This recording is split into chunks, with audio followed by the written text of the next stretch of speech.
সব সংকট সমস্যা সমাধানের কেন্দ্রবিন্দু হবে সংসদ। আর সেজন্য সরকার ও বিরোধী দলের মধ্যে একটা আস্থার সম্পর্ক থাকা জরুরি বলে মনে করেন চিফ হুইপ নুরুল ইসলাম মনি।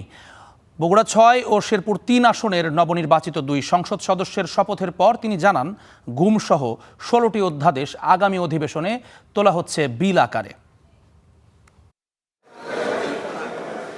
৯ এপ্রিলের ভোটে বগুড়া ৬ ও শেরপুর ৩ আসনে জয়ী ধানের শীষের রেজাউল করিম ও মাহমুদুল হক রুবেল রোববার তাদের শপথ পাঠ করালেন স্পিকার।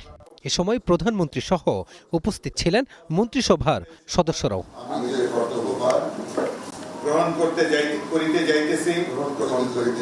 পরে নবনির্বাচিত ২ এমপি জানান, দেশ ও জনগণের উন্নয়নে কাজ করবেন তারা। সংসদে তুলে ধরবেন নিজ সংসদীয় এলাকার সংকট সমস্যার কথা। অগ্রাধিকার ভিত্তিতে বগুড়া আমরা কাজগুলো করতে চাই।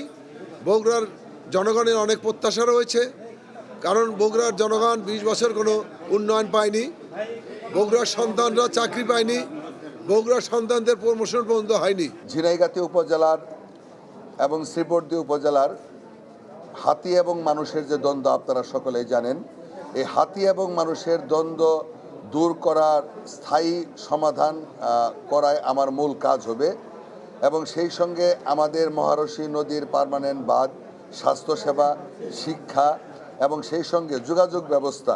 পরে সাংবাদিকদের সঙ্গে কথা বলেন চিফ হুইপ, জানান সংসদের পরের সেশনে উত্থাপন করা হচ্ছে বাতিল হওয়া ১৬টি অধ্যাদেশ। নেক্সট সেশনেই আমরা সবগুলো বিল আনবো, চুলচুরা বিশ্লেষণ করার সুযোগ পাবেন। ওনারা বলেছেন যে আমরা বিলগুলো, এটা সত্যি কথাই যে বিলগুলো আলোচনা করার সুযোগ পাওয়া যায়নি, এটা সত্যি কথাই। সাধারণত 2 দিন আগে 3 দিন আগে বিল দেওয়া হয়, এটা পাইনি। সেই জন্য পাওয়ার জন্য আমরা এই পদ্ধতি করেছি, নেক্সট সেশনে যখন আমরা বিলগুলো আনবো তখন তারা সব বিলে চুলচুরা বিশ্লেষণ করতে পারবে, আমাদের প্রয়োজনীয় অ্যামেন্ডমেন্টও করতে পারবে এবং আমরা শক্তিশালী বিল করতে পারবো। 15 এপ্রিলের মধ্যে সব সংসদ সদস্যদের আবাসন বরাদ্দের কাজ শেষ হবে বলেও জানান চিফ হুইপ। ইনশাআল্লাহ আগামীবারে যখন আসবে 15 তারিখে সবাই ঘর পেয়ে যাবে। Mazharul Islam, star news, Dhaka.